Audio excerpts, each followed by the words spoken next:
नमस्कार मित्रांनो, स्वागत आहे तुमचं आपल्या मराठी नोकरी कॉर्नर या यूट्यूब चॅनलमध्ये।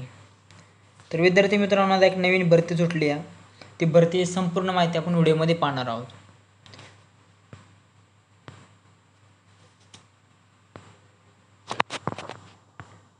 तर भरती पहा मित्रांनो, DTP महाराष्ट्र भरती 2025 महाराष्ट्र राज्य नगर रचना आणि मूल्य निर्धारण विभागात 154 जागांसाठी मित्रांनो भरती सुटलेली आहे। ते 154 जागांची भरतीचे काय ते आपण पाहू आता। तरी पहा मित्रांनो, आपण प्रत्येक व्हिडिओमध्ये तुम्हाला सांगत असतो, जी पण भरती सुटली त्या भरती आपण JR टाकतो, जेणेकरून विद्यार्थ्याच्या मनात हा मित्रांनो विचार यायला नको, बा भरती सुटली नाही सुटली, बा फेक तर नाही ना। त्यासाठी आपण मित्रांनो प्रत्येक व्हिडिओमध्ये मित्रांनो JR टाकलेला, JRचा जो स्क्रीनशॉट आहे तो मी टाकून देतो, जेणेकरून तुमच्या मनात शंकाच राहायला नको। एकदम आहे ते मित्रांनो एकदम डिटेल्समध्ये। त्यामुळे आपण हा एक जाहिरात सुटली पूर्णपणे तुम्हाला जाहिरात बघायची असेल, आपल्या टेलिग्राम चॅनल आहे मराठी नोकरी कॉर्नर, त्या टेलिग्राम चॅनलवर जाऊन तुम्ही पाहू शकता।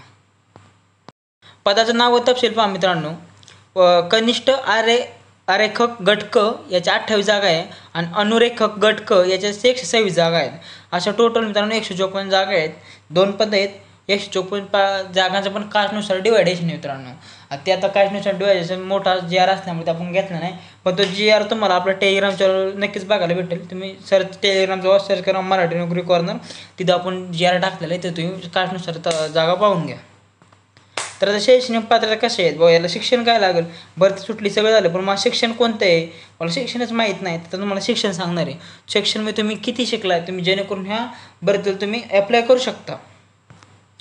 पद क्रमांक 1 साठी पहा मित्रांनो, 10वी उत्तीर्ण असलं पाहिजे, पहिली महत्त्वाची गोष्ट। दुसरे, शासकीय संस्थेतून 2 वर्षाचे स्थापत्य किंवा वस्तुशास्त्रीय आर्यक पाठ्यक्रम उत्तीर्ण प्रमाणपत्र किंवा ITI सिव्हिल ड्राफ्ट्समॅन किंवा समतुल्य। तिसरे, स्वयंसंगणक सहाय्यित आराखडा म्हणजे AutoCAD किंवा अवकाशीय नियोजन स्पॅटिकल प्लॅनिंग यामध्ये भौगोलिक माहिती प्रणाली GIS परीक्षा उत्तीर्ण केल्याचे प्रमाणपत्र। मित्रांनो, याचा स्क्रीनशॉट काढून घ्या, आणि ही जर तुमच्याकडे एज्युकेशन क्वालिफिकेशन असेल, हे जर तुमच्याकडे शैक्षणिक पात्रता असेल, निश्चितपणे तुम्ही मित्रांनो फॉर्म भरू शकता। पद क्रमांक 2 साठी पहा मित्रांनो, 10वी उत्तीर्ण हा पहिला क्रायटेरिया। दुसरा आहे, शासकीय संस्थेतून 2 वर्षाचे स्थापत्य किंवा वास्तुशास्त्रीय आर्यक पाठ्यक्रम उत्तीर्ण प्रमाणपत्र किंवा ITI सिव्हिल ड्राफ्ट्समॅन किंवा समतुल्य। तिसरे पहा, AutoCAD किंवा स्पॅटिकल प्लॅनिंग यामध्ये भौगोलिक माहिती प्रणाली GIS परीक्षा उत्तीर्ण करण्याचे प्रमाणपत्र। आणि फर्स्ट आणि सेकंडचा बऱ्यापैकी मित्रांनो सेमच आहे। जर तुमच्याकडे जर एज्युकेशन क्वालिफिकेशन असेल तर निश्चित तुम्ही मित्रांनो यासाठी फॉर्म भरू शकता। तर मित्रांनो, वयाची अट पहा, 20 जुलै 2025 रोजी 18 ते 38 वर्ष ज्या विद्यार्थ्यांचं वय वर्ष 18 वर्ष जास्त आहे आणि 38 वर्षापेक्षा कमी विद्यार्थी फॉर्म भरू शकता। याच्यात पण अट काय म्हणतात, जर तुम्ही मागासवर्गीय आणि आर्थिकदृष्ट्या दुर्बल या घटकामधून असाल तर तुम्हाला 5 वर्षाची सूट दिली जाईल, म्हणजे वय वर्ष 43 वर्षापर्यंत तुम्ही फॉर्म भरू शकता। तर कनिष्ठ आर्यक यांचे मुख्य काम काय, तुम्ही म्हणते वा भरती सुटली सगळं आहे, पद आहे, मग आम्हाला भरती झाल्यानंतर कामं काय करावं लागतील, कामं काय ते आता तुम्हाला माहिती सांगतो, कामं काय करावं लागतील। कनिष्ठ आर्यक यांचं मुख्य काम काय राहतं, तर ते पहा, AutoCAD व ड्राफ्टिंग सॉफ्टवेअर वापरून आराखडे तयार करणे, इमारती रस्ते सांडपाणी योजना टाउन प्लॅनिंग यांचे आराखडे बनवणे मित्रांनो। दुसरं आहे, वास्तविक सर्वेक्षणानुसार मोजमाप व रेखाटन करणे, म्हणजे मोजणी सर्वेक्षण नोंदीच्या आधारे नकाशा तयार करणे हे तुमचं काम राहणार। तिसरे, नगर रचना योजनांमध्ये सहकार्य करणे, म्हणजे विकास योजना टाउन प्लॅनिंग यामध्ये आराखडे तयार करून वरिष्ठांना सादर करणे, हे मित्रांनो तुमचं काम राहणार। अजून तुम्हाला सांगतो, चौथं, दस्तऐवजाचे संकलन व तांत्रिक माहिती तयार करणे, विविध प्रकल्पांसाठी लागणारी माहिती ओळख करून संस्थेत अहवाल तयार करणे मित्रांनो। फील्ड वर्कमध्ये सहाय्य, म्हणजे वरिष्ठ अभियंत्यासोबत साईट व्हिजिट व स्थल परीक्षण करणे। 6, फायलिंग व नकाशाचे व्यवस्थापन, तयार केलेले सर्व नकाशे आराखडे व्यवस्थित ठेवणे, आवश्यक वेळी सादर करणे, फायलिंग वगैरे व्यवस्थित ठेवणे मित्रांनो, कोणतं लेटर वगैरे तर सगळं व्यवस्थित फाईल करून ठेवणं।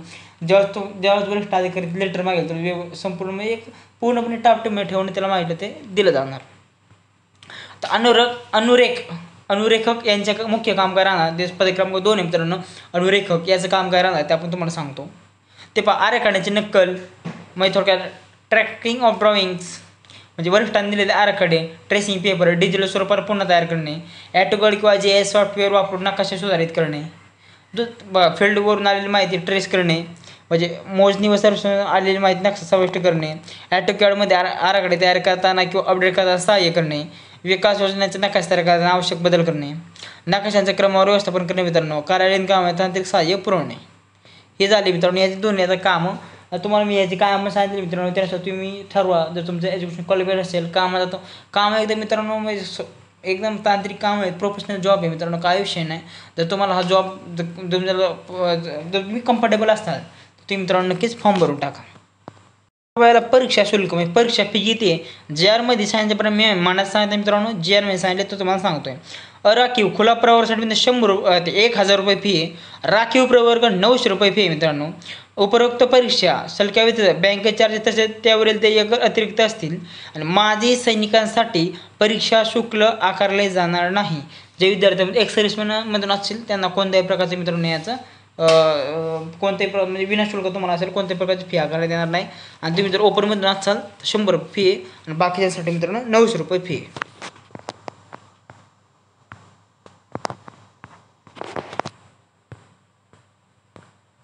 आता तुमचं सर्व काय झालं म्हणलं, तुम्ही आता कामं सांगितली, आता परीक्षा सगळं सांगितलं, एज्युकेशन क्वालिफिकेशन सांगितलं, वय सांगितलं, पण बाबा याचा पगार किती राहणार आहे. आपला सर्वात महत्त्वाचा विषय असतो मित्रांनो पगार. जो कोण आपल्या कामं करतो, जॉब करतो, तो पोटा पाण्यासाठी करतो मित्रांनो, यासाठी पगार खूप महत्त्वाचा आहे. पगार का मित्रांनो, पगार स्केल काय आहे बघा. कनिष्ठ आर्थिक 25,500 ते 81,100 म्हणजे आता बेसिक पे 25,500 राहणार आहे. बेसिक पे नंतर DA TA HRA खूप सारे मित्रांनो अलाउन्स जोडले जातात. तुम्हाला येईल आणि सदरी 50,000 प्लस येणार मित्रांनो 100%.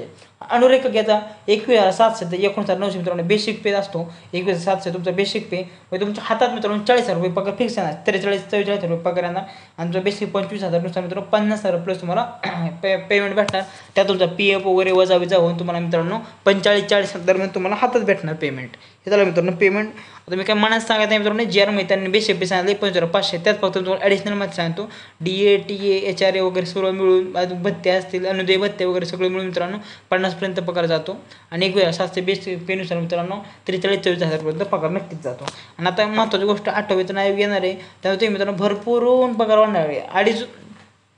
अडीच गुणे म्हणजे 2.5% मित्रांनो पगार वाढणार आहे. त्यामुळे काय विषय नाही, एकदम चांगला पगार पण आहे मित्रांनो. आणि जॉब पण एकदम प्रोफेशनली तुम्ही नक्कीच अप्लाय करा. ठिकाण कुठं राहणार पहा, राज्यातील सर्व विभागांमध्ये पुणे, कोकण, नागपूर, नाशिक, औरंगाबाद, अमरावती नियुक्ती शक्य. मित्रांनो यामुळे तुम्हाला कुठलं पण मित्रांनो फॉर्म भरून तुमच्या ऑल महाराष्ट्रात तुमचं ट्रान्सफर येऊ शकतो. तर वेळापत्रक मग मित्रांनो महत्त्वाचं तारखा काय आहे तर पहा.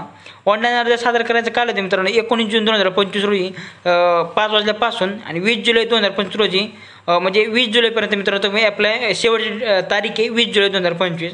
ऑनलाईन पद्धतीने विविध प्रवेश शुल्क म्हणजे फी भरण्याचा अंतिम दिनांक आहे मित्रांनो 21 जुलै 2025 रोजी रात्री 12 वाजेपर्यंत. प्रवेशपत्र ऑनलाईन प्रिंट काढून घेणे. आता याबाबतच्या सूचना www.dtp.maharashtra.gov.in या वेबसाईटवर टाकण्यात येतील. आणि याची मित्रांनो अपडेट्स तुम्हाला पाहिजे असतील तर आपला टेलिग्राम जॉईन करून ठेवा.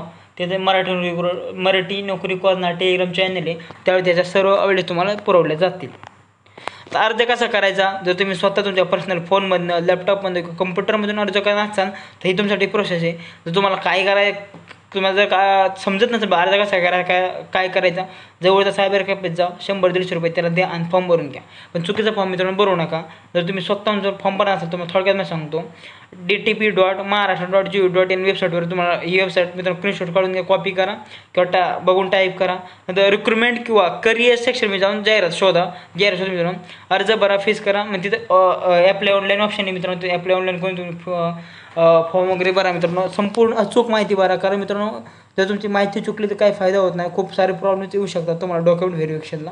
तर एकदम काळजीपूर्वक. आणि तुम्ही ज्यावेळेस सायबर कॅफेत फॉर्म भरता त्यावेळेस ती जिम्मेदारी सायबर कॅफेवरच नाही मित्रांनो, जिम्मेदारी तुमची आहे. तुम्ही नंतर मग तयार सायबर कॅफेत फॉर्म भरला तरी चुकीचा फॉर्म भरला, तुम्ही जोपर्यंत तुमचा फॉर्म भरून तोपर्यंत तिथं उठू नका ना मित्रांनो.